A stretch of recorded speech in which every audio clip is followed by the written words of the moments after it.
세상이 되었는지 모릅니다. 저는 그런 생각을 했습니다. 이 내비게이션이라고 하는 이 물건은 목사님들을 위해서 하나님께서 만들게 해주셨다. 그런 생각이 저는 들었습니다. 미국에서는 조금 이제 덜하긴 합니다만은 한국서 목사님들이 가장 많이 하는 그 사역 중 하나가 신방이고, 신방은 대개 집을 찾아가는 일인데, 예, 한국의 그 도시가 얼마나 복잡합니까? 서울이 얼마나 복잡합니까? 지도 보고 찾아가기 참 쉽지가 않은데요. 이 내비게이션이라고 하는 물건 하나만 있으면 세상 어디를 가도 걱정이 없겠더라고요. 참 똑똑한 물건이고 정말 잘 만든 물건이고 특히 목사님들에게는 유용한 물건이다. 그런 생각을 하고 있습니다. 원래 이 내비게이션은 그 비행기를 조정하는 조종사들에게 필요한 물건이죠. 저기 지구 바깥에 인공위성 하나 띄워놓고 그 인공위성과 이 기계가 서로 신호를 주고받으면서 비행기가 어느 방향으로 어느 정도 속도로 좀 어디쯤 가고 있는지를 잘 보여주는 그런 항법 장치지요. 그 비싼 기계가 지금은 돈 한 푼 안 내고 좀 내기는 내죠. 스마트폰 살 때도 돈을 좀 내고 서비스를 받는데 돈을 내긴 하지만 이렇게 편리하게 잘 사용을 하고 있어서 얼마나 좋은지 모릅니다. 이런 항법장치, 자동 항법장치 이런 거가 요즘은 또 더 발전이 돼가지고요. 요즘 나오는 자동차들은 굉장히 똑똑해졌습니다. 저는 이것을 이제 자동차가 잔소리가 많아졌다. 이렇게 이제 설명을 하는데요. 여러분 요즘 자동차들은 운전을 하다가 차선을 내가 조금 옆으로 움직이잖아요. 차선을 바꾸지요. 바꾸겠다는 시그널을 안 주고 바꾸잖아요, 우리가. 그러면 얘가 잔소리를 합니다. 지금 당신 레인을 벗어났으니까 빨리 제대로 돌아가세요. 그러면서 막 자동차를 걔가 막 떨어요. 바이브레이션을 막 하면서 빨리. 또 앞에 가던 자동차하고 너무 가깝잖아요. 안전거리가 너무 가깝잖아요. 그럼 얘가 또 잔소리합니다. 너 지금 너무 가까우니까 브레이크를 밟아. 이렇게 잔소리를 합니다. 우리가 잔소리 안 듣죠? 그럼 어떻게 하는 줄 아세요? 얘가 알아서 속도도 줄여주고요. 그래서 앞에 자동차하고 부딪히지 않도록 그렇게도 해준다고요. 아마 이런 기술이 이제 더 발전하면 나중에 실제로 그런 자동차가 나오겠지요. 무슨 자동차요? 무인 자동차. 그죠? 예, 진짜로 아마 그런 자동차가 나올 것 같습니다. 참 세상이 살기 좋아졌습니다. 제가 배 목사님하고 지난 주간에 그런 얘기를 잠깐 했네요. 앞으로 운전면허 시험을 어떻게 쳐야 될까? 왜냐하면은 그냥 타서 스위치 하나만 눌러놓으면 알아서 다 갈 건데 우리에게 무슨 기술이 필요하지요? 그게 궁금해지더라고요. 세상이 참 편리하고 좋아지고 있습니다. 자, 그런데 이런 자동 항법 장치, 자동차를 참 편리하게 사용하게 만들어주는 이 좋은 세상에 아주 치명적인 약점이 하나 있습니다. 그게 뭔지 아세요? 그 뭐냐면 이 자동차가 갔다가 갑자기 이렇게 잔소리를 합니다. 시그널을 내가 수신할 수가 없어. 이렇게 나와요. Signal obstructed. 그렇게 사인이 나와요. 그러면 그때부터는 이 자동차가 아무 잔소리도 못해요. 차선을 벗어나도 돌아가라는 말도 안 하고요. 앞차와의 간격이 너무 가까워서 위험한데도 불구하고 그것도 잔소리를 안 해요. 옆에서 막 자동차를 쌩쌩 달리면서 전에는 옆에 자동차가 많이 있으니까 차선을 변경할 때 조심하세요. 그렇게 잔소리하던 이 친구가 Signal obstructed 이렇게 되면요. 그런 잔소리를 안 해요.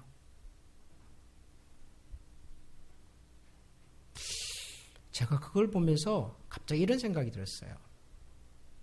만약에 우리 사람도 어딘가로부터 누군가로부터 시그널을 받아야만이 정상적으로 제대로 살 수 있는데 만약에 우리가 그런 시그널을 제대로 받지 못하면 어떻게 될까?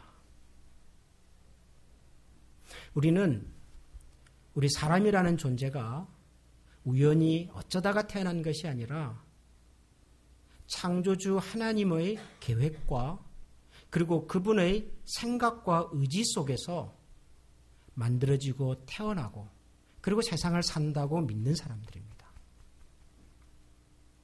우리는 어쩌다가 세상에 태어난 사람이 아니라 우연히 어쩌다가 이런 생명체로 만들어졌다고 생각하는 사람이 아니라 우리는 적어도 나라는 사람을, 나라는 생명을 하나님께서 만드셨고 하나님께서 세상에 보내셨고 그리고 하나님은 지금도 나라는 사람이 어떻게 살기를 굉장히 관심 있게 지켜보시고 그리고 실제로 우리를 그렇게 이끌어 가신다고 믿는 사람들입니다. 그렇죠? 그게 하나님을 믿는 사람들이잖아요, 우리가. 그렇다면 우리를 지으시고 우리를 세상에 보내시고 우리가 세상에서 어떻게 살아야 할지를 잘 아시는 그분으로부터 우리도 뭔가 중요한 시그널을 받으면서 살아야 될 거라고요. 만약에 그 시그널을 잘 받지 못하면 아무리 우리가 대단한 사람이고 요즘 나오는 아주 비싸고 고급스러운 자동차처럼 우리 사람이 할 수 있는 다양한 기능과 다양한 어떤 훈련이 우리에게 혹시 있다 하더라도 시그널이 obstructed, 시그널이 우리에게 제대로 전달이 되지 않으면 아마 우리도 사람이라고 하는 존재도 아마 다른 생명체, 다른 짐승과 별 다름없는 그런 인생이 될 수도 있겠구나. 이런 생각을 한번 해본 적이 있습니다. 특히 오늘 우리가 읽은 이 역대하 7장을 읽으면서 저는 그런 생각을 좀 해봅니다. 왜 이런 생각을 제가 하게 됐냐면 역대하 7장 오늘 우리가 읽은 이 내용은 솔로몬이라고 하는 왕이 이제 아버지 다윗이 준비해뒀던 모든 것들을 활용해서 하나님의 성전을 다 짓고 난 다음에 우리가 그 성전을 솔로몬 성전이라 그러죠. 무려 7년에 걸쳐서 거대한 공사를 해서 하나님의 성전이 다 완공된 다음에 그날 밤 하나님께서 솔로몬에게 나타나셔서 하셨던 말씀입니다. 솔로몬이 이제 성전을 다 짓고 왕궁도 다 짓고 기분이 너무 좋고 하나님께 이제 성전을 다 봉헌해 드리고 난 다음에 너무 마음이 기뻐할 그때 하나님께서 솔로몬에게 나타나셔서 하신 말씀이에요. 이 말씀의 요지는 이런 겁니다. 이 성전이라고 하는 것, 이것은 내가 선택해서 내 마음과 내 시선을 두는 곳이다. 성전이라고 하는 곳은. 그러므로 누구든지 이 성전에 와서 나에게 구하고 찾고 문을 두드리면 내가 하늘에서 그 사람들의 간구와 그 사람들의 소원을 하늘에서 내가 듣고 그리고 이루어 주겠다. 만약에 이 땅에 불행과 고통과 아픔이 있다면 옛날에는 주로 그런 고통과 불행이라고 하는 것이 자연으로 인해서 생기는 것들이었잖아요. 그래서 예를 들면 뭐 비가 내리지 않는다, 혹은 메뚜기들이 너무 많이 나타나가지고 이 농작물들을 다 상하게 한다라든가 뭐 이런 여러 가지 것들, 전염병이 돌아서 사람들이 막 다치고 죽는다든가 우리 사람의 힘으로 이렇게 제어할 수 없는 그런 불가항력적인 어려움과 상황이 만들어졌을 때라도 너희들이 이곳에서 나를 향하여 마음을 두고 나를 찾고 나를 구하면 하늘에서 내가 그들을 듣고 그리고 이 땅을 고쳐주겠다. 하나님께서 그렇게 말씀해 주셨어요. 굉장히 중요한 말씀하신 겁니다. 한마디로 말하면 성전이란 뭐 하는 곳이냐에 대한 하나님의 정의예요. 정의. 여러분 성전이 뭐 하는 곳이죠? 거룩할 성, 전, 집전, 거룩한 집, 뭐 그런 뜻을 갖고는 있습니다만은 여러분 성전은 뭐 하는 곳입니까?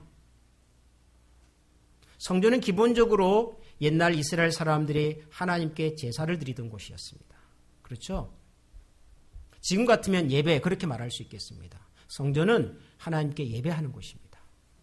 여러분 예배란 뭔가요? 제사는 뭐죠? 왜 제사를 드리고 왜 예배를 드리죠?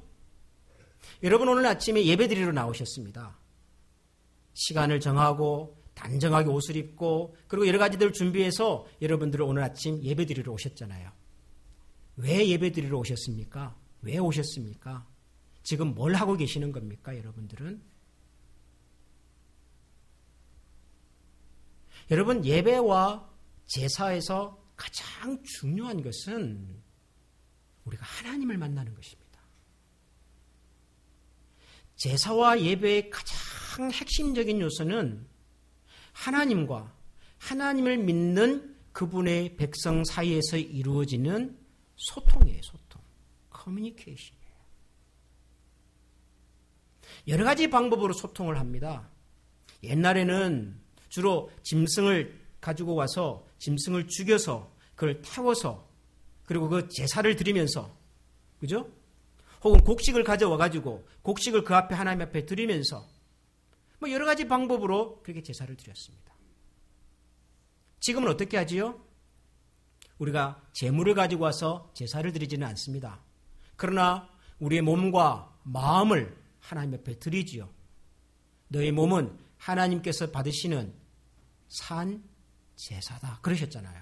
그래서 우리의 마음을, 우리의 몸을, 우리의 삶을 하나님 앞에 가지고 왔습니다.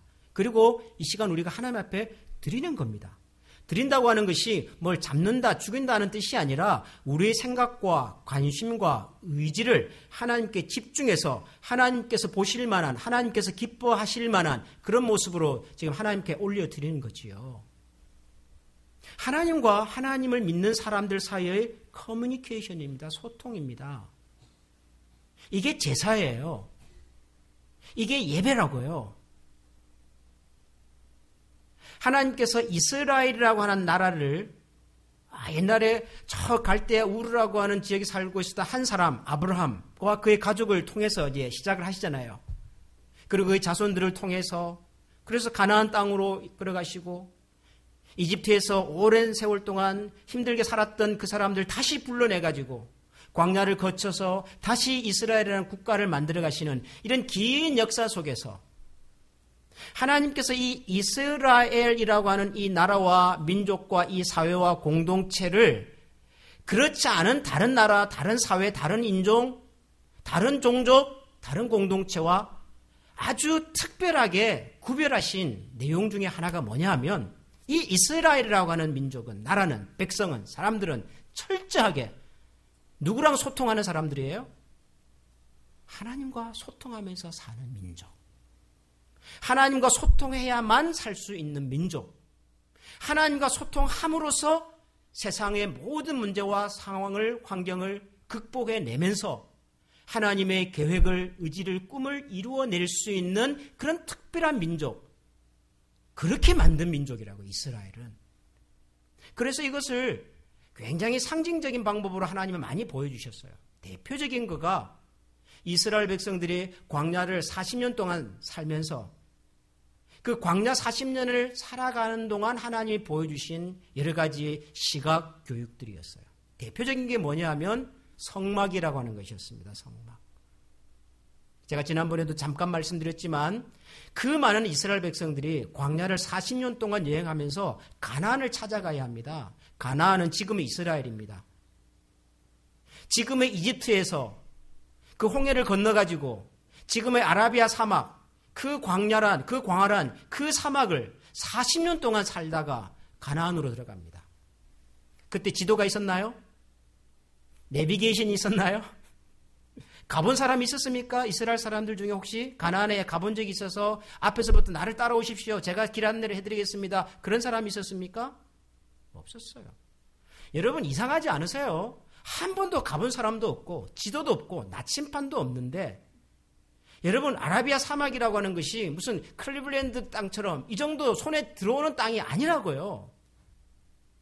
그 넓은 땅을 40년 동안 아무도 아는 사람 없이 돌아서 가는데 가나안을 갔어요. 어떻게 해요? 누가 가르쳐줬어요? 성막이 있었습니다. 성막. 하나님의 언약의 위를 모시는 성막. 태블너클. 그 성막이 어떻게 무슨 역할을 했는데요? 성막 위에는 항상 구름이 내려앉아 있었습니다. 항상. 그리고 구름이 성막을 덮고 있는 한 이스라엘 백성들은 그냥 거기서 머무는 거예요. 야영하는 거죠. 거기서. 그러다가 성막 위에 구름이 두둥실 떠오릅니다. 그러면서 구름이 움직여요. 그러면 그걸 보고 성막을 다 걷어가지고 텐트 치던 12지파가 자기 텐트를 다 걷어가지고 이삿짐을 싸가지고 따라가는 거예요. 뭘 보고요? 구름을 보고. 그러다가 어느 지점에서 구름이 또 멈춰요. 그러면 거기에 다시 성막도 짓고 다시 또 텐트 짓고 또 사는 거예요. 그런 세월이 40년입니다. 성막은 하나님께서 이 이스라엘이라고 하는 민족을 인도하시고 이끄시고 이 민족의 중심과 주인이 하나님이라고 하는 것을 보여주시는 시청각 교제였어요. 성전은 그 성막이 이제 고정된 장소에 고정된 건물로 세워지는 현장이죠. 더 이상 쳤다가 분했다가 그럴 필요는 없는 거죠. 성전, 건물입니다. 빌딩이에요. 그러나 내용은 똑같아요. 뭐죠? 하나님을 만나는 곳입니다. 하나님을 경험하는 곳입니다. 솔로몬에게 지금 하신 말씀이 그거예요. 하나님께서. 내가 이제 이곳을 택하여 내게 제사하는 성전을 내가 삼았다. 그러시죠?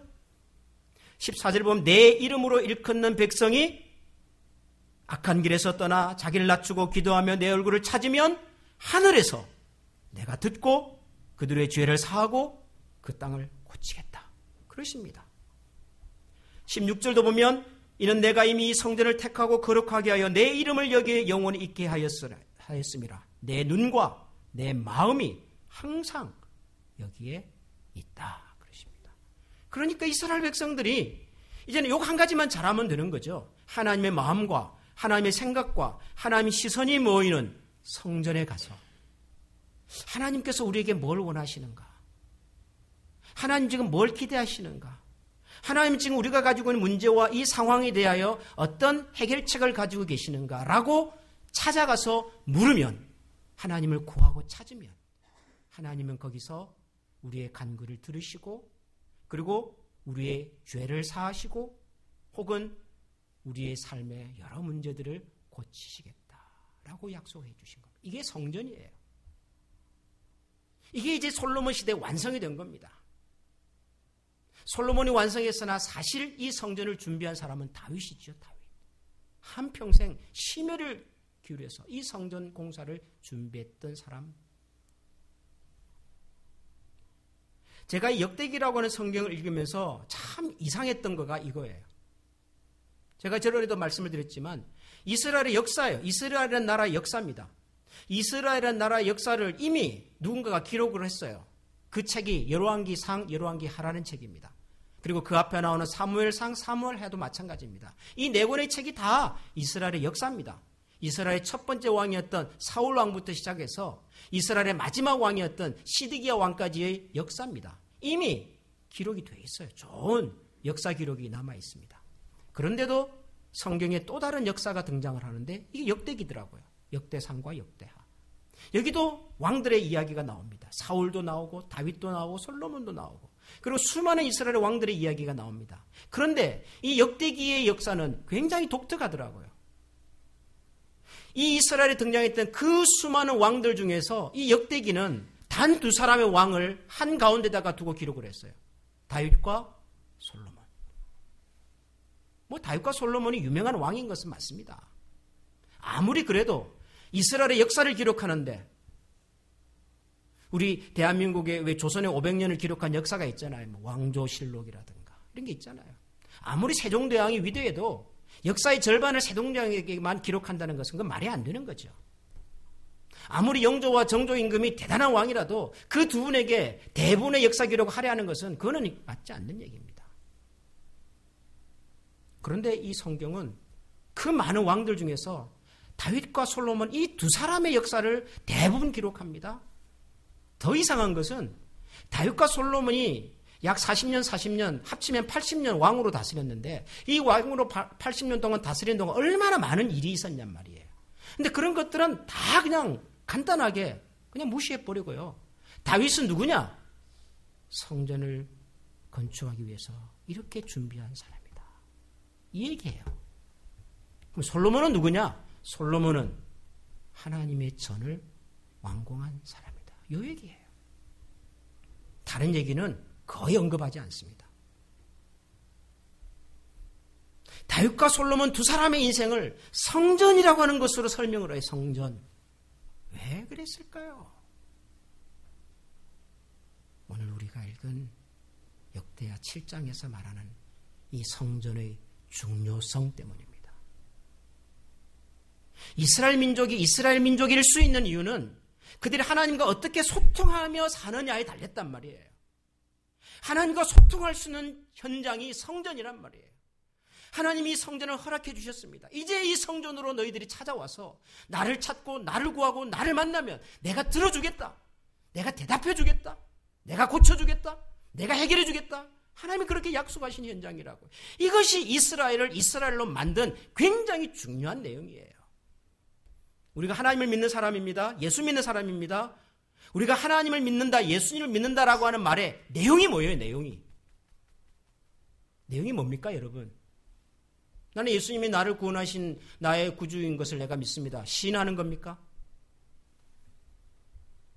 일주일에 한 번씩 우리가 모여서 이렇게 예배해드리고 또 기도하고 뭐 이런 겁니까? 우리가 하나님을 안다, 하나님을 믿는다, 예수 믿는다라고 하는 이 말의 내용이 뭐냐고요, 내용이.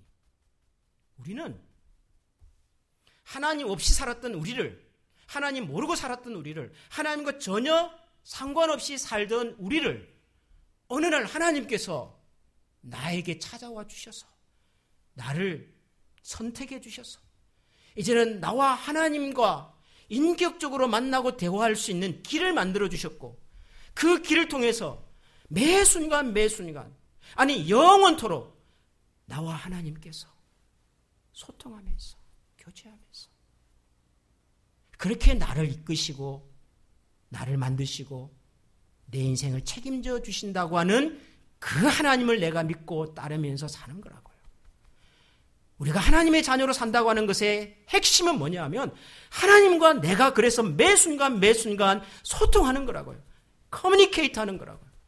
하나님의 뜻을 듣고 내 마음을 드리고 불편하고 아픈 것이 있으면 불편하고 아프다고 말씀드리고 혹시 내가 가지고 있는 고민과 염려가 있으면 이 고민과 염려에 대하여 하나님은 어떤 생각을 가지는지 물어보고 나는 이렇게 하고 싶은데 하나님은 어떻게 하는지가 궁금해서 물어봐. 하나님은 이것보다는 이것이 더 좋겠다고 말씀하시면 내 의지와 내 관심은 이것이라 할지라도 하나님의 관심과 의지가 이쪽에 있으니까 내가 이쪽으로 한번 가보겠다고. 이것이 나의 원래의 마음은 아니지만 하나님이 그것을 원하시니까 한번 그렇게 해보겠다고 노력하고 다짐하고 이거라고요. 우리가 예수를 믿는다고 하는 것은. 근데 문제는 이게 있냔 말이에요. 우리한테 이게 있냐. 이스라엘 백성이 왜 실패하죠? 왜 망하죠? 사울이 첫 번째 왕이잖아요. 왜 사울은 실패하는 왕이 될 수밖에 없었죠? 다윗은 이스라엘에서 가장 위대한 왕이었습니다. 그렇다고 해서 다윗이 한평생 항상 하나님 앞에서 완벽하게 살지는 않았어요. 그렇죠? 여러분들이 아시는 것처럼. 그 훌륭했던 다윗은 언제 실패하지요? 솔로몬은 처음 등장할 때 얼마나 멋지게 등장했습니까? 하나님이 너무 기뻐가지고 솔로몬아 너는 내가 너에게 뭘 해주면 좋겠냐? 솔로몬이 뭐라 그럽니까? 하나님 저 같은 사람이 이렇게 위대한 나라의 지도자가 되었는데 저는 이 나라를 지도할 수 있는 힘과 지혜가 부족한 사람입니다. 제가 이 나라를 잘 다스릴 수 있도록 지혜를 허락해 주십시오. 그러잖아요. 얼마나 멋진 지도자입니까? 이런 지도자가 있다면 우리가 얼마나 행복하겠습니까? 힘과 능력과 부귀와 권세가 아니라 이 백성을, 이 나라를 정말 평안하고 아름답게 잘 이끌어갈 수 있는 지도력을, 겸손한 지도력을 저에게 허락해달라는 그런 지도자가 우리에게 있다면 얼마나 우리가 행복하겠냐고요. 솔로몬 그렇게 등장합니다, 역사에. 그런데 그 솔로몬의 마지막이 어땠습니까? 자기 아들들에 가서 나라가 나뉘어지고 수많은 이방 여인들을 인하여 이스라엘 나라의 정체성이 완전히 파괴돼 버려. 언제 그렇게 되지요? 어떻게 해서 그렇게 되지요? 우리가 알고 있는 위대한 지도자들이 많습니다. 위대한 기독교의 지도자들이 많습니다. 그분들이 한평생 위대하지는 않았어요. 위대했던 지도자들이 어느 순간 말할 수 없는, 이해할 수 없는 이런 사건의 연루가 돼서 맥없이 추락해버려요. 왜 그렇던가요, 여러분? 우리가 하나님 앞에 살아가면서 하나님의 은혜와 능력을 구하고 정말 하나님 주시는 축복 가운데서 그렇게 살아갈 때가 있었습니다. 정말 자고 일어나도 내 마음속에 어떻게 하면 하나님을 영화롭게 할까? 내 마음속에 찬송이 저절로 나오고 기도를 해도 시간이 어떻게 지나가는지를 모르고 예배를 드려도 예배하는 순간순간이 내게 감동, 희열이고 기쁨이고 그랬던 적이 우리가 있잖아요. 어느 순간 보면 그런 것들이 다 사라져 버렸어요. 기도를 해도 찬송을 해도 말씀을 들어도 감동도 없고 왜 그렇게 되죠? 여러분, 우리가 세상을 살아가면서 겪는 대부분의 문제의 이유가 어디에 있다고 생각합니까? 우리 사람이 가지고 있는 우리의 능력의 부족입니까? 한계입니까? 과거에 우리가 어린 시절에 가졌던 상처 이런 것들이 지금도 나를 아프게 하는 겁니까? 여러분, 그래도 우리 한 사람 한 사람은 제가 볼 때는 꽤 괜찮은 사람들이에요. 여러분들은 여러분들을 어떻게 평가하실지 모르지만 우리 괜찮은 사람들이 이 정도면은 그렇게 뭐 나쁜 생각하지 않고 살았고요. 미국에 와서 고생 많이 해서 그래도 보람듯이 이만큼 살게 됐고요. 우리 자녀들 나름대로 자기의 인생의 목표를 가지고 열심히 살고 있고요. 우리 한미교회 뭐 크고 뭐 대단한 교회는 아니지만 저는 미국에서 그 어떤 교회보다도 우리 교회가 좋고 자랑스럽고 하나님께서 우리 교회를 통해서 앞으로 더 큰 일을 이루실 것 같고 괜찮아요. 이 정도면은. 괜찮아 보이는 우리에게 만약에 문제가 있다면 여러분 그 문제는 뭡니까? 저는 이 소통이라고 생각해요. 하나님과의 소통. 요즘 나오는 이 비싸고 근사한 자동차들, 잔소리를 많이 하는 자동차들, 차선 조금 바꿨다고 막 돌아가라 그러고 말이죠. 안전거리가 너무 가깝다고 막 브레이크를 막 밟으라고 그러고 말이죠. 옆에서 쌩쌩 오니까 차선 바꿀 때 조심하라 그러고 말이에요. 이 비싸고 좋은 자동차들이 시그널이 obstructed 돼버리니까요. 그 순간 뭐가 돼버려요? 그냥 뭐 2, 3천 불짜리 중고 자동차하고 똑같아요. 아무리 우리가 근사한 인생인 것 같고 사람들이 볼 때 우리를 보고 뭐 대단하다고 얘기를 해줄지 몰라도 정작 우리가 들어야 하고 보아야 하고 가슴에 새겨야 하는 우리 인생의 시그널을 우리가 제대로 수신하지 못하면 죄송하지만 우리는 뭐 몇만 불짜리 벤츠가 아니라 2, 3천 불짜리 중고 자동차하고도 똑같을지도 모른다고요. 여러분 소통하고 계세요? 하나님과? 하나님을 경험하십니까? 하나님께 여쭈고 계십니까? 하나님 말씀하시면 들으려고 애를 쓰십니까? 우리 교회에 만약에 이 일이 일어나지 않는다면, 우리 예배 속에서 이 일이 일어나지 않는다면, 우리가 10시간을 예배를 해도, 우리가 거창한 솔로몬의 성전을 지어도 다 껍데기예요. 다 깡통입니다. 하나님과의 소통이 없으면. 저는 그래서 이 역대기의 말씀이 너무너무 중요하다고 생각하는 거예요. 아, 이래서 이 말씀을 기록했구나. 솔로몬의 위대함을 얘기하지 않습니다. 다윗의 용기를 얘기하지 않습니다. 그들은 성전을 지으려고 이렇게 애를 썼다. 성전을 완성하고 이렇게 하나님 앞에서 감동을 받았었다. 내 인생의 성전은 어디냐? 너는 성전에 나와서 하나님을 찾느냐? 내 눈과 내 마음이 항상 여기에 있다고 하나님 말씀하시는데 나의 마음과 나의 눈은 어디에 있는가?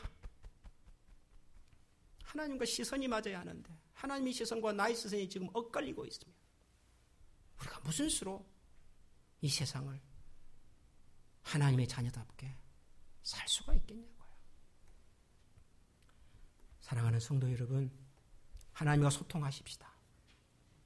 하나님과 소통하십시오, 여러분. 말씀하시고 간구하시고 부르짖으시고 그리고 들으시고 순종하시고. 저는 그거 한 가지만 잘해도 우리가 가진 대부분의 문제의 해답이 그 속에 있다고 믿습니다.